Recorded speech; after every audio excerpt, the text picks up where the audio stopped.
Lucien, l'orgueil choquant d'un ange transformé en ennemi d'Eu découvrait le plan divin 4K dans la 3e année de Joachim, roi de Juda, le ciel resplendissait d'une lumière divine. Parmi les cieux, flottait Lucien, un ange dont la beauté et la sagesse étaient incomparables. Ses ailes scintillaient comme 1000 étoiles, et sa voix enchanteresse captivait même les créatures les plus proches de Dieu. Chaque note qu'il chantait se mêlait aux louanges qui s'élevaient vers le Créateur, créant une harmonie parfaite dans le jardin du délice céleste. Cependant, alors que la splendeur des cieux rayonnait autour de lui, une ombre insidieuse s'insinua dans son cœur. Lucien, porteur de lumière, commença à rêver de pouvoir et de grandeur. Dans les profondeurs de son être, des pensées de rébellion s'épanouirent, comme une graine d'orgueil germant dans un sol fertile. Ésaïe 14, 13-14 résonnait dans son esprit alors qu'il murmure « J'élèverai mon trône au-dessus des étoiles de Dieu ». Il aspirait à élever son trône parmi les cieux, à revendiquer une place pour lui-même, à égaler la majesté de Yahvé. Le ciel, saturé de joie, commençait à ressentir le frémissement de la discordance. La rébellion s'étendit tel un orage menaçant. Lucien rassembla autour de lui d'autres anges séduits par ses promesses d'une puissance infinie. Ézéchiel 28, 12-17 révélait déjà que sa beauté divine, jadis source de joie, devait maintenant se transformer en cause de discorde. La guerre céleste éclata avec des cris de rébellion, secouant les couloirs d'azur. Les anges se divisèrent, ceux qui suivaient Lucien s'opposèrent à leurs frères restés fidèles. Dans ce tumulte, les conséquences tragiques de cette révolte furent dévastatrices. La lumière du ciel fut voilée par l'obscurité, et le jardin céleste, initialement parfait, fut ravagé par la discorde.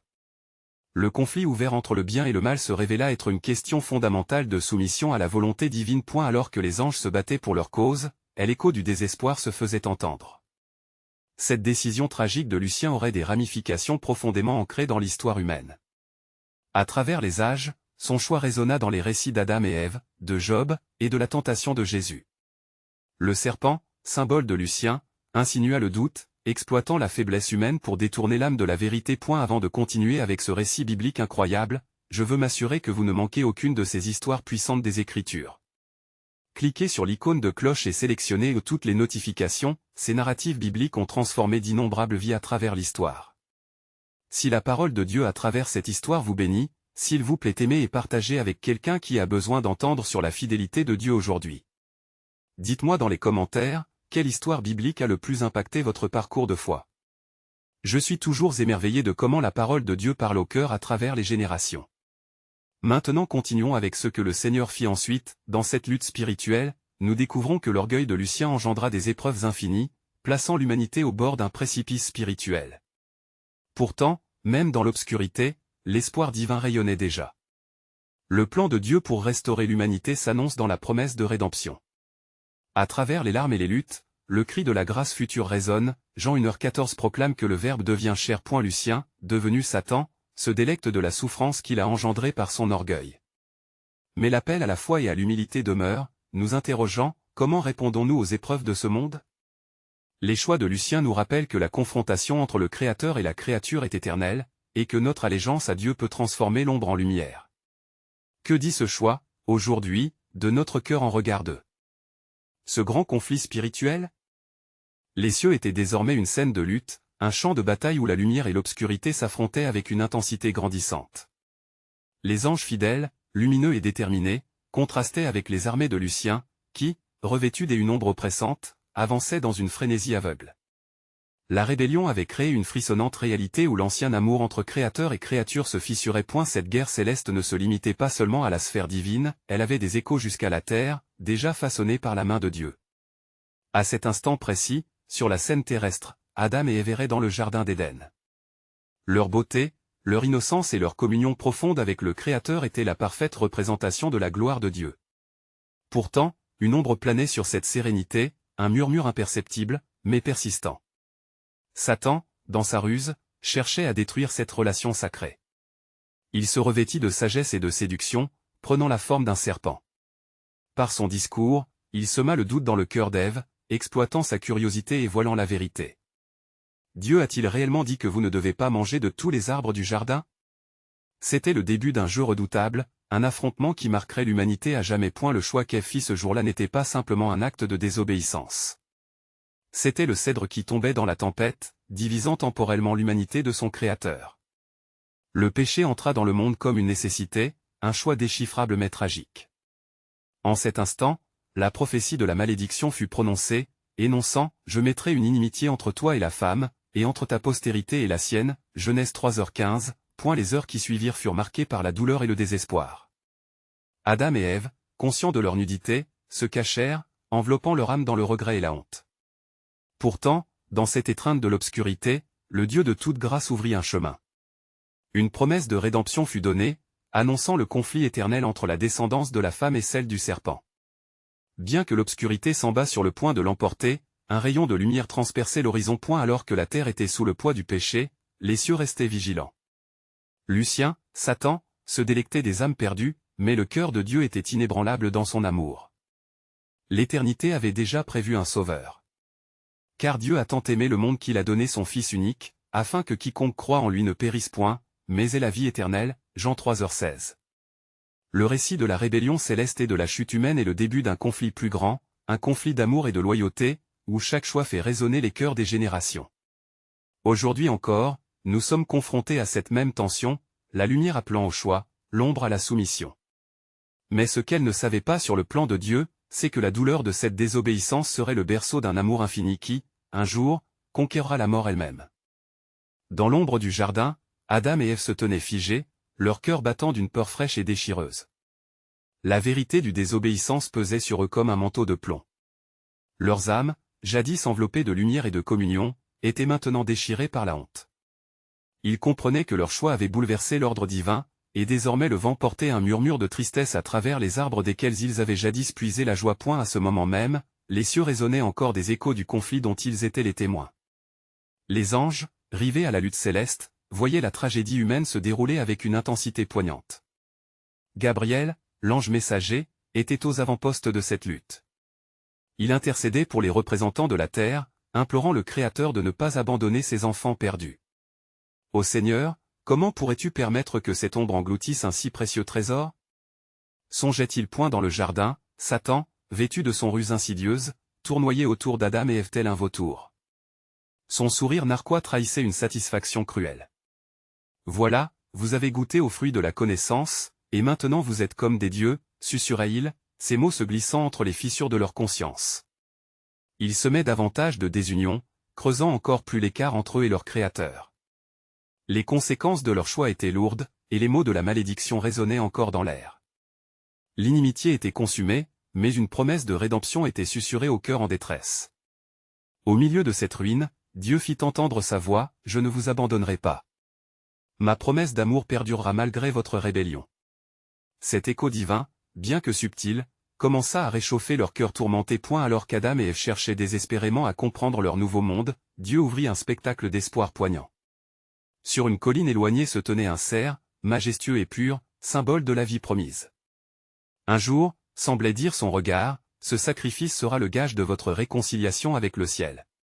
Des jours passèrent, puis des semaines, et leur présence dans le jardin se transforma en une lutte quotidienne. Les antidotes divins à leur péché apparaissaient sous la forme d'animaux, d'arbres porte-fruits et de l'air respiré, si purs malgré leur chute. Adam, harassé par la philosophie du mal, s'adressa à Ève avec des yeux empreints de sagesse retrouvée. Comprends-tu que nous avons désormais une sagesse qui nous unit par la douleur, un chemin à parcourir vers la rédemption? Les cieux, eux, poursuivaient leur lutte. Lucien, le serpent, s'apparentait de plus en plus à l'impuissance, son orgueil troublé par cette promesse divine. La lutte première s'était propagée, son cœur brûlant de rage contre le Créateur, le chauffeur de son déclin.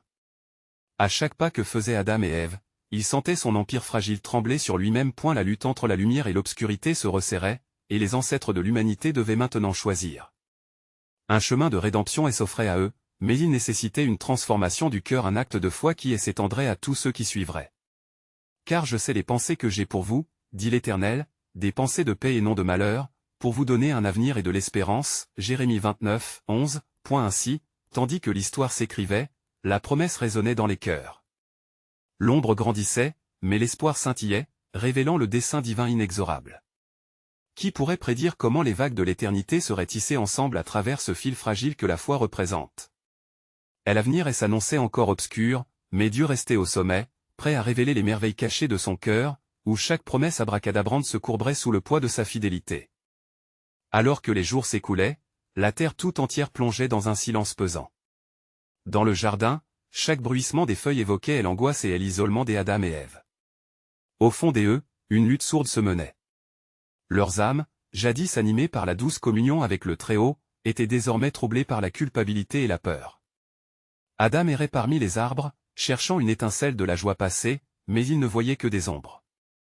Que ferons-nous désormais? Souffla Ève, son regard perdant de sa clarté, semblable à la lumière d'un astre en déclin.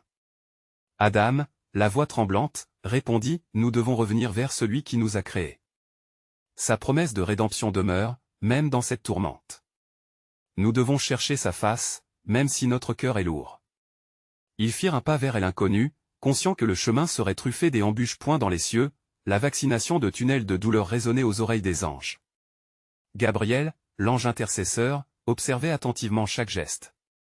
Ô Seigneur, priait-il en regardant et l'humanité sombrer dans le désespoir, comme une mer à couverte, tu observes ta création se débattre.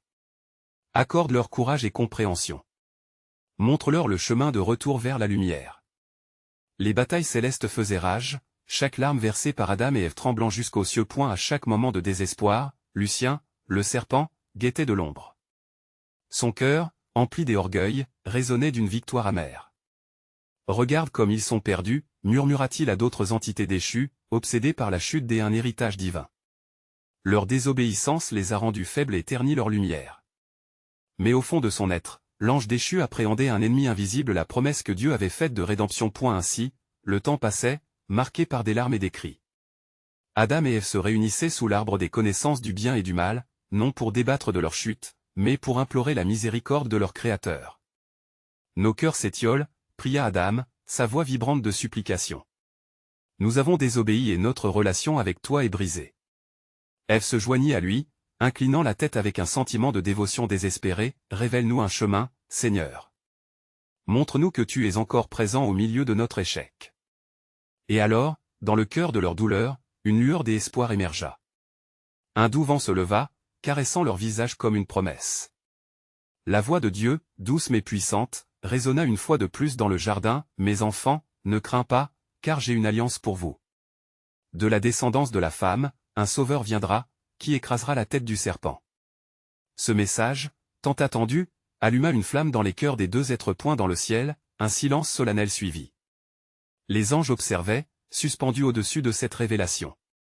Gabriel, ébloui par la profondeur de la miséricorde divine, soupira de soulagement, comprenant maintenant que la rédemption n'était pas seulement une promesse, mais un acte d'amour éternel. Ainsi, au cœur du jardin déchu, où le chagrin semblait prévaloir, le souffle du Saint-Esprit insuffla une nouvelle vie d'espérance. Les chemins de l'humanité n'étaient pas scellés par la désobéissance, mais illuminés par la lumière du pardon. Adam et Ève, bien que déchus, étaient appelés à marcher dans la foi, conscients que chaque pas rapprochait leur héritage des bras du Créateur. Alors que les étoiles scintillaient faiblement dans la nuit, un mystère se laissa deviner dans le ciel étoilé.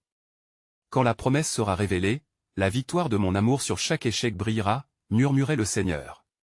Car en effet, un chemin de rédemption était tissé par des fils d'espoir à travers les âges, attendant le moment glorieux où la lumière rencontrerait l'obscurité de manière intemporelle. Les jours qui suivirent cette promesse divine furent marqués par une intensification de l'angoisse et du regret. Adam et Ève, tout en s'accrochant à l'espoir, ne purent échapper à la réalité de leur désobéissance. Chaque bruit dans le jardin, autrefois source de réconfort, provoquait désormais des frissons de peur. Les oiseaux, chantant leurs louanges, résonnaient comme des échos lointains de l'harmonie jadis connue. Ô combien ils pleuraient, eux qui étaient au sommet de la création, maintenant perdus dans une mer de désolation. Adam se leva un matin, décidant que le moment était venu de chercher le fruit défendu, non pour le goût, mais pour la vérité qu'il renfermait. Si nous avons voulu connaître, ne devrions-nous pas explorer ce que nous avons fui, demanda-t-il, les yeux fixés sur le fruit qui scintillait au sommet de l'arbre. Adam, répliqua Ève, une lueur d'angoisse dans ses yeux, ce chemin nous a déjà conduits dans les ténèbres. Nous devons nous éloigner de ce mal et chercher les promesses de notre Seigneur. Malgré ces paroles de sagesse, une curiosité insatiable enflammait le cœur des Adam. Mais dans l'ombre, Lucien ne restait pas inactif. Sentant les tensions entre eux, il se mit à tisser de nouveau ses mensonges, un parfum d'illusion enivrant l'air lourd d'inquiétude. « Ne voyez-vous pas comme la lumière s'éteint » chuchota-t-il, s'approchant avec une douceur perfide. Si vous aviez vraiment été créé à son image, auriez-vous ressenti ce vide? Pourquoi ne pas revendiquer votre héritage? Le savoir est à portée de main. Les paroles du serpent filtraient dans les esprits des Adam et Ève, instillant le doute. Gabriel, voyant le trouble s'intensifier, redoubla ses intercessions. Ô Seigneur, regarde tes enfants. Fortifie leur foi, ne les laisse pas sombrer dans les griffes du serpent. Une lumière céleste les enveloppait pendant qu'ils priaient avec ferveur, rappelant à l'humanité la bonté de Dieu. Alors que la lutte pour l'âme des premiers êtres humains atteignait son paroxysme, le ciel lui-même semblait une toile sur laquelle le destin de l'humanité était dessiné. Les étoiles, veillant à ce mystère, entendirent la voix du Très-Haut proclamer « Que la lumière soit, et qu'elle brille sur ce chemin de rédemption ». Dans une vision, Adam et Ève s'élevèrent au-dessus de leur douleur, trouvant du réconfort dans cette lumière céleste. Ils sentirent un baiser divin caresser leur front, une puissance vivifiante les appelant à une communion renouvelée avec leur Créateur. Ce n'est pas la connaissance du bien et du mal qui vous sauvera, mais la connaissance de moi, disait la voix douce et rassurante de Dieu. Revenez à votre premier amour, et vous serez restaurés. Une promesse de rédemption a été faite, et en elle réside la clé de votre salut. Mais alors que l'espoir se réinstallait dans leur cœur, Lucien, avec rage, s'éloigna dans les ombres, ourdissant de nouveaux complots. Le temps marquait son empreinte dans le jardin, et les promesses de Dieu naissaient dans le ciel, tandis que la lutte pour l'âme de l'humanité ne faisait que commencer. Et cette lutte déterminera le destin des générations à venir, annonça-t-il, le visage marqué de malice. Mais Satan se réjouit dans la douleur et la division. Ainsi, le temps s'étira, et l'humanité se trouvait à un carrefour, attendant avec impatience de saisir ce plan divin tissé par des fils de lumière et des ombres. Un murmure cosmique parcourut le jardin, éveillant en eux la promesse « Je ferai alliance avec vous et vos fils, et ce ne sera pas en vain. Mon amour est plus fort que la mort, et je préparerai le chemin du Sauveur. » Les jours qui suivirent furent marqués par une profonde mélancolie et des réflexions douloureuses pour Adam et Ève. Le jardin, autrefois luxuriant, semblait désormais se réduire à un labyrinthe de désespoir. Chaque matin, le soleil se levait dans une splendeur qui contrastait avec l'obscurité de leur cœur. Adam errait parmi les bosquets, appelant le nom de son épouse avec une tristesse palpable. « Ève, ma bien-aimée, disait-il avec désespoir, chaque parfum des fleurs enfuit la douce mémoire de notre communion.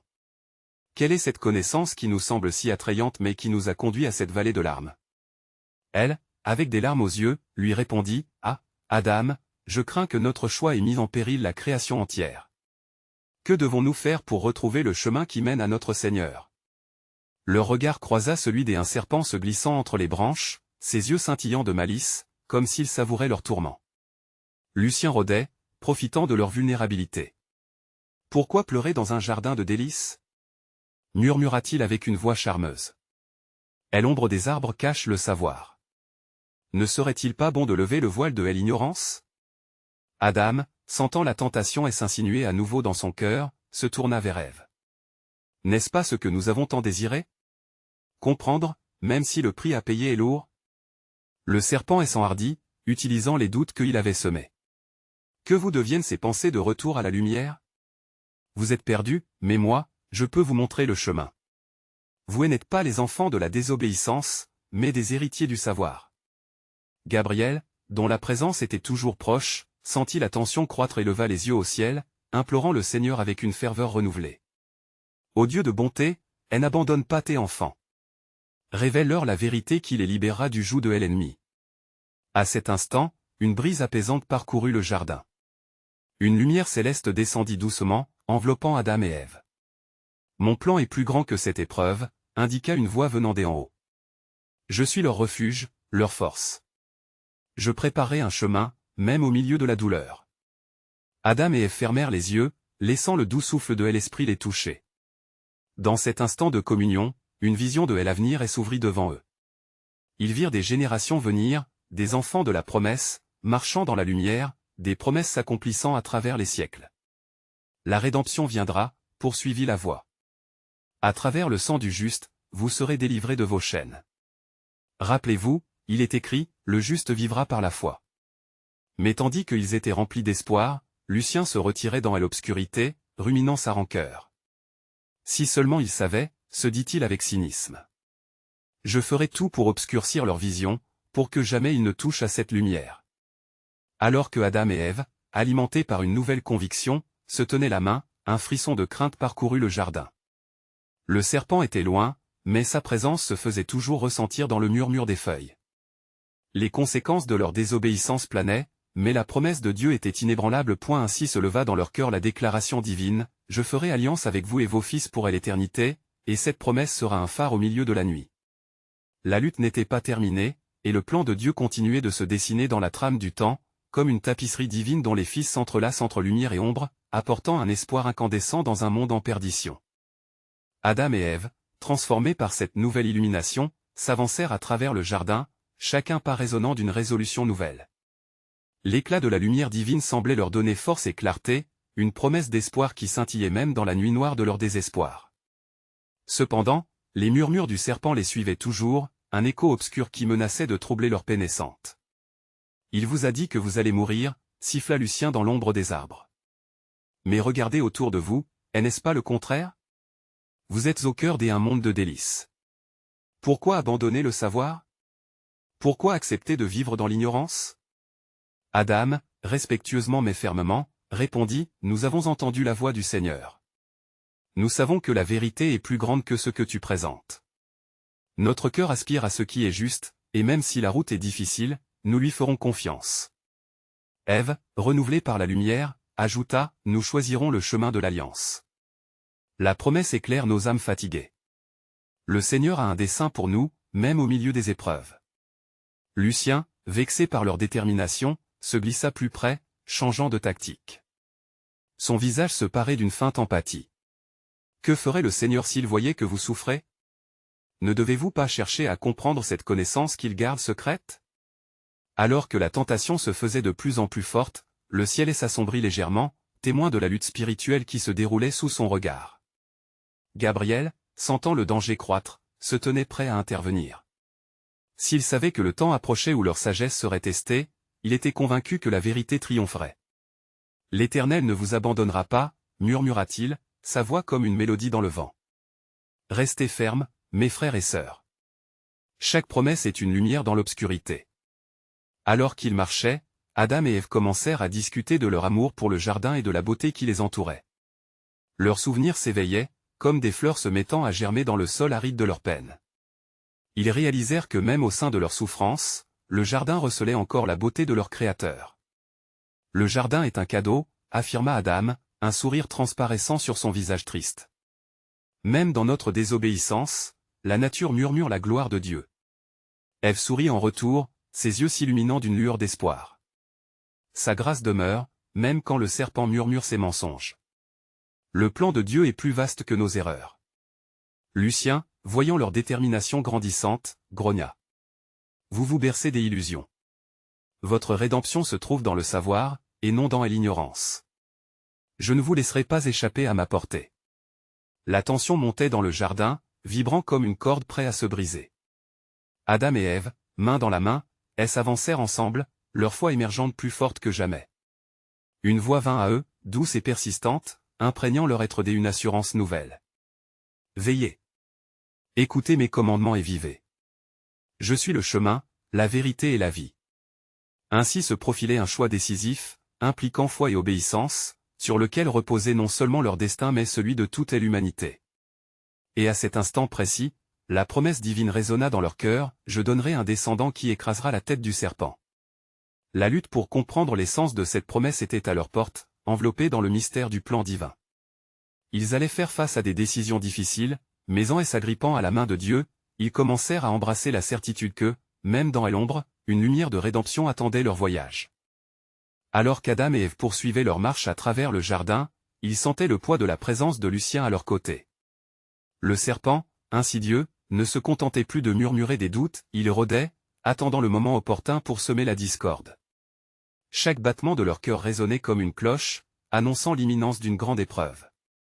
Pourquoi vous obstiner à croire qu'un destin meilleur peut être trouvé sans comprendre l'ampleur de la connaissance, fit Lucien, sa voix mielleuse trahissant un mélange de condescendance et d'admiration manipulatrice.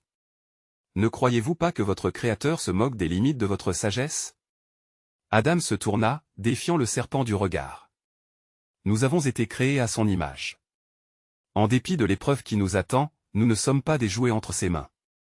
Nous avons foi en sa promesse. Ève, poussée par une douceur divine, répondit avec assurance, chaque choix porte en lui la nature d'un chemin. Nous choisissons celui de l'obéissance, et ce chemin nous mènera à la vie. Elle savait que le jardin, malgré ses merveilles, n'était qu'une partie de l'œuvre divine qui se dessinerait à travers les âges. Lucien, frustré, rappela malicieusement, et que si l'obéissance signifie la perte de tout ce que votre cœur désire? Que si l'appel du savoir était une clé pour des délices encore plus grands? À ce moment, des nuages sombres s'accumulèrent dans le ciel. La tension spirituelle atteignait son paroxysme. Des éclairs parcoururent l'horizon, comme l'annonciateur d'une tempête. Gabriel, vigilant, observa le contraste entre la lumière d'Adam et Ève et l'ombre sournoise du serpent. « Ne craignez rien, chuchota-t-il à leur âme, car même dans les vallées ténébreuses, il est avec vous. » Les choses prenaient un tour dramatique alors que Adam et Ève s'approchaient de l'arbre interdit, son apparence frappante rivalisant avec la beauté du jardin. L'odeur sucrée des fruits caressait leurs narines, une tentation sournoise. Pour la première fois, ils se sentaient tiraillés entre leur amour pour le Créateur et la séduction du savoir. Lucien s'approcha davantage, sa voix maintenant empreinte d'une gravité simulée. « Pensez-vous vraiment que le fruit de cet arbre vous détruira? » Un sourire aux lèvres. « Au contraire, il vous élèvera, vous illuminera. En un instant, vous serez comme des dieux, connaissant le bien et le mal. » L'angoisse se fit sentir dans le cœur d'Adam. Soudain, il se revit à l'instant de sa création, sculpté de la poussière de la terre, insufflé de vie par le souffle de Dieu. À cette pensée, un courage nouveau l'envahit, mais Ève, captivée par le regard prometteur du serpent, hésita. « Je ressens que cela pourrait être un préjugé, murmura-t-elle, ses yeux fixés aux fruits scintillants. Adam la prit par la main. « Écoute, ma douce, nous devons nous rappeler des promesses de notre Seigneur. Quoi qu'il arrive, nous devons faire confiance à l'amour qui nous a créés. » Mais la voix de Lucien était un poison dans l'oreille d'Ève. « Ce n'est pas une question de capacité, mais de volonté. Pourquoi vous limiter pour sa gloire, si vous pouvez également avoir votre part? » À ce moment-là, le ciel sembla vibrer alors qu'une promesse résonnait à nouveau dans leur cœur, « Écoutez mes commandements et vivez. » Adam et Ève se regardèrent, et l'écho de la vérité s'élevait dans leurs esprits, éclairant la voie à suivre. Comme si le temps lui-même s'était figé, un dilemme apparaissait, choisir entre l'obéissance conditionnée par l'amour et la connaissance, ou céder à l'illusion d'un savoir qui pourrait tout détruire. Et alors que la décision se dressait devant eux, les visages des Adam et des Ève s'illuminèrent d'une compréhension nouvelle. Ils réalisaient que bien que la route soit sombre, l'espérance demeurait. Ainsi, au milieu de la tempête spirituelle qui s'annonçait, la promesse demeurait ancrée dans leur cœur. Mais ce qu'elles ne savaient pas sur le plan de Dieu, c'était que cette luttait l'écrin de leur rédemption. Le silence du jardin était désormais lourd de tension. Adam et Ève se tenaient devant l'arbre, la beauté du fruit luxuriant contrastant avec la gravité de leur dilemme. Les éclairs zébraient le ciel, comme des éclats de lumière révélatrices dans cette nuit de confusion, et au fond de leur cœur, la voix de Dieu résonnait encore, un appel à la fidélité. Lucien observa avec une satisfaction maligne, conscient que chaque seconde d'hésitation travaillait en sa faveur. Que pourrait-il arriver de terrible si vous plongez dans cette connaissance? Insista-t-il, ses mots perlant comme un venin doux. Pensez-vous vraiment qu'il vous abandonnerait, après vous avoir créé avec tant d'amour? Les yeux d'Ève s'illuminèrent un instant. Elle devait comprendre. Le savoir semblait si proche, si désirable, mais au moment où elle s'apprêtait à tendre la main, une autre vérité s'éleva en elle, une illumination ancrée dans les fondations de son être. « Dieu ne nous a jamais laissés sans guidance, » murmura-t-elle, serrant la main des Adam. « Notre Créateur nous a choisis, ma bien-aimée, » répondit Adam avec fermeté. « Le jardin est notre héritage, non pas comme une prison, mais pour vivre dans sa grâce. Il désire notre bonheur, mais dans les limites de son amour. » La détermination dans sa voix contrastait avec le ton séducteur de Lucien. Le serpent, réalisant qu'il perdait du terrain, accéléra son attaque. « Que pensez-vous d'un amour qui impose des chaînes? » railla-t-il. « Pourquoi n'exploreriez-vous pas toutes les merveilles qui vous entourent? Ce fruit n'est pas une malédiction, mais une bénédiction déguisée. N'êtes-vous pas curieux? » Adam sentit un frisson dans son esprit, une lutte entre la peur de l'inconnu et la transparence de la promesse divine. Peut-être que la connaissance était comme la lumière, capable d'éclairer l'ombre, mais à quel prix? Entre ses pensées, une lumière intérieure apparaissait avec force, faire confiance à l'amour de Dieu, c'était choisir la vie, même lorsque le choix semblait obscur. Ce que je désire, poursuivit Adam avec sagesse, c'est la communion avec le Créateur, non pas un éclat de puissance. Parfois, le véritable savoir repose dans l'obéissance. Le serpent ricana, son jeu d'esprit atteignant un nouveau pic. Et que dire du désir? Vous êtes fait de chair, après tout. Ne désirez-vous pas être plus que ce que vous êtes? Sa voix scintillait d'une perfidie éloquente, chaque mot une tentation soigneusement placée. Adam, se remémorant la bonté du jardin, son cœur s'affermit à nouveau. Non, se répéta-t-il en silence, je suis créé à son image. Ces promesses ne sont pas que des mots, mais un fondement. Les nuages au-dessus d'eux s'accumulèrent en une obscurité menaçante, comme si le ciel lui-même était témoin de cette confrontation spirituelle. Gabriel, ayant observé la scène avec une inquiétude grandissante, s'avança dans une lumière éthérée. En cette heure de choix, entendez. Pour tous ceux qui cherchent, il y a encore la voie du salut. Adam et Ève se retournèrent, la voix de l'ange apportant une nouvelle clarté. Votre décision peut bouleverser l'équilibre des siècles. En ces temps de doute, rappelez-vous que le chemin de l'obéissance est d'abord celui de la foi. Une paix fragile s'installa alors que les sentiments contradictoires se mêlaient aux échos célestes. C'était un moment sacré, un point tournant où le ciel et la terre semblaient se croiser. Mais dans le fond, la bataille spirituelle faisait rage, et le serpent ne relâchait pas son emprise. Au-delà des choix immédiats, un mystère plus grand se préparait au cœur de cette confrontation divine. Adam et Ève comprenaient maintenant que leur choix ne serait pas que le leur, mais résonnerait à travers les âges. Car ainsi parle l'Éternel, je mettrai une inimitié entre toi et la femme, entre ta postérité et sa postérité. Cette promesse inattendue, fruit d'une sagesse divine, sonnait comme une lueur dans l'obscurité. Le moment approche où chaque choix révélera le plan souverain de Dieu, un plan d'amour et de rédemption, insoupçonné derrière la tempête de la tentation. Dans le jardin, la lutte atteignait son paroxysme. Adam et Ève, ébranlés par les murmures du serpent, étaient à un carrefour décisif. Alors que le cœur des Adam battait fort, ils se remémoraient la beauté de la communion qu'ils avaient avec Dieu. La douceur des fleurs, le chant des oiseaux, tout cela semblait désormais teinté de mélancolie. Lucien, invisible mais omniprésent, se délectait de leurs tourments, comptant les battements d'hésitation dans leur poitrine. Ne soyez pas dupes de son amour aveuglant, hissait le serpent avec une voix qui, bien que séduisante, était tissée de mensonges. Ce que vous appelez commandements ne sont que des chaînes. Laissez-moi vous montrer que le savoir est le véritable chemin vers la liberté. La tension créait une aura d'anxiété, et malgré leurs promesses de fidélité, leur cœur était tiraillé. Nous sommes appelés à faire confiance, souffla Adam, mais son autorité vacillait face aux doux mensonges du serpent. Il pouvait sentir la force de la tentation oppresser son âme. Chaque goutte de rosée sur les feuilles semblait un écho de la pleine lumière qu'ils avaient perdue. Adam et Ève se regardèrent, le poids de la décision pesant sur eux comme une tempête menaçante. Que pourrait-il arriver si nous choisissons de croire aux promesses de Dieu, murmura Ève, la voix tremblante. Sa douceur contrastait avec la tension ambiante, mais le serpent continua d'infuser ses mots, comme un poison subtil dans l'air. Vous devez savoir, dit-il, qu'en touchant ce fruit, vous découvrirez des délices insoupçonnées. Vous serez des dieux. La beauté du fruit était envoûtante. Susurrant de la sagesse, sa tentation semblait irréfutable. Adam, sa main toujours serrée dans celle d'Ève, prit une profonde inspiration. Nous devons résister, non pas à cause de la peur, mais à cause de notre amour pour notre Créateur. Son plan est plus grand que ce que nous pouvons comprendre. Dans les cieux, la bataille continuait de faire rage. Gabriel et d'autres anges restaient vigilants, intercessionnant pour l'humanité brisée. Gabriel, sentant le danger s'approcher, s'écria vers les cieux, « Ô Seigneur, donne-leur la force de résister à la tentation. Envoie leur lumière et réveille en eux la mémoire de leur création. » L'enjeu était bien plus vaste que ce moment, car l'histoire entière de l'humanité se fondait sur la décision qu'il prendrait maintenant. Comme un cri silencieux résonnait dans l'ombre, Lucien, furieux de voir son piège échouer, intensifia sa ruse.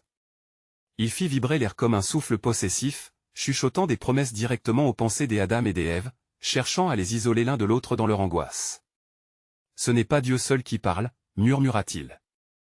Écoutez vos cœurs.